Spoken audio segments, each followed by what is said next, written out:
In today's video, we're going to be talking about what's more important. Is it the financial plan or financial planning?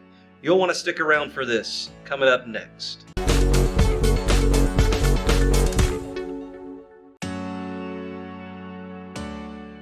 Hey, this is Mel Stubbs. I'm here with Tommy Neesmith. We're both financial planners with Christy Capital Management. And there's been a lot of talk in the industry recently on the difference between a financial plan and ongoing financial planning.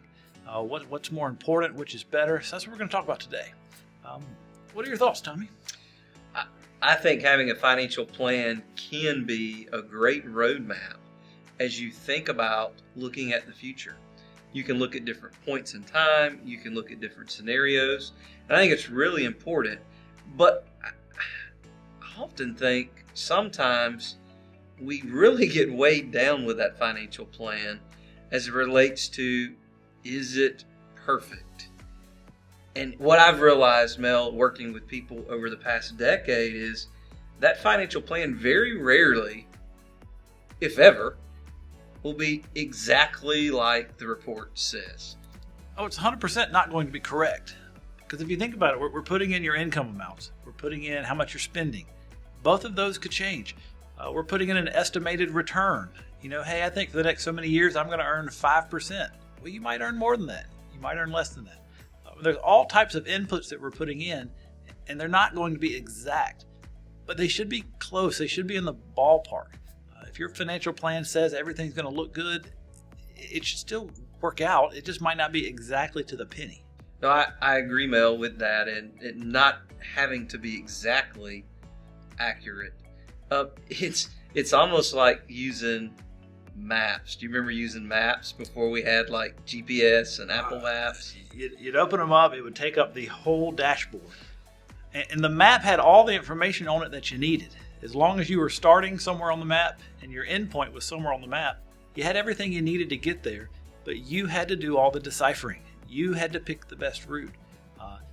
And what we're finding, that's a financial plan. If everything goes according to plan, here is the document that has everything in it that you need. But you know how Apple Maps and Google Maps nowadays, it's so much nicer. There's somebody there leading you every step of the way.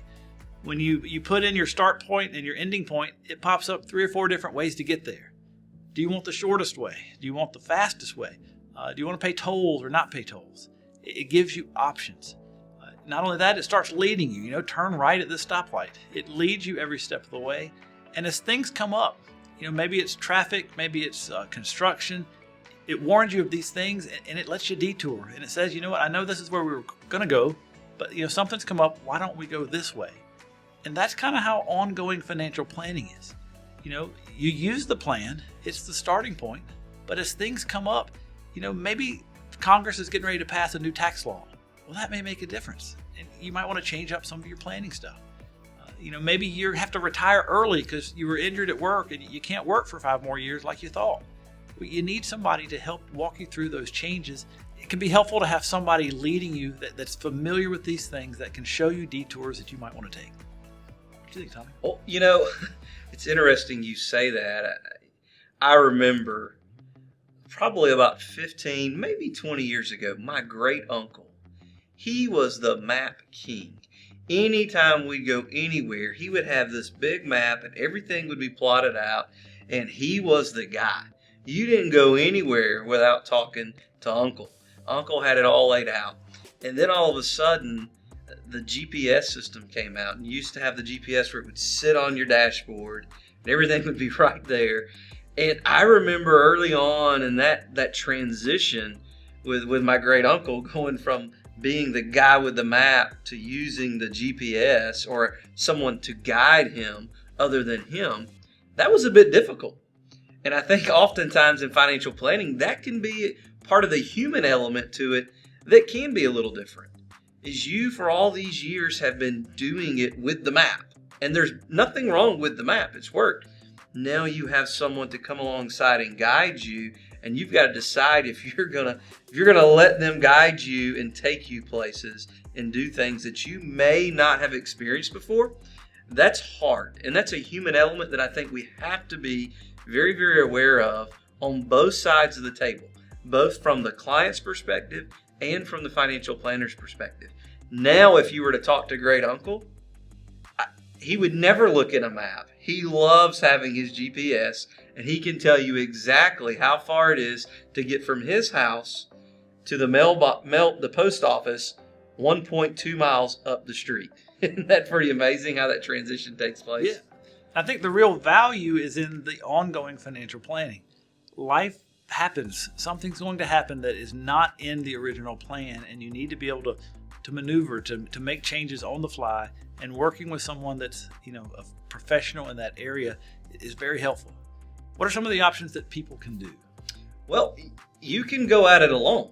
I mean, no map, no nothing, just kind of go with the flow. Whatever feels right that day, you can do that. That's an option that's there. Another option is you can get a financial plan done. So you can get a map. It can be there, right?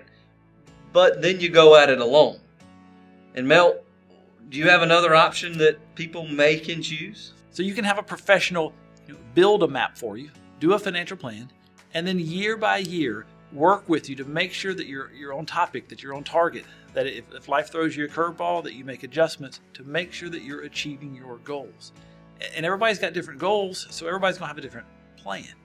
And that's what's really important about this. Well, Mel, I think, lastly, as we close this segment up on talking about the financial plan and financial planning, is to keep in mind you may have a financial plan and you may come alongside a professional to have them help you build that financial plan, but you have a plan.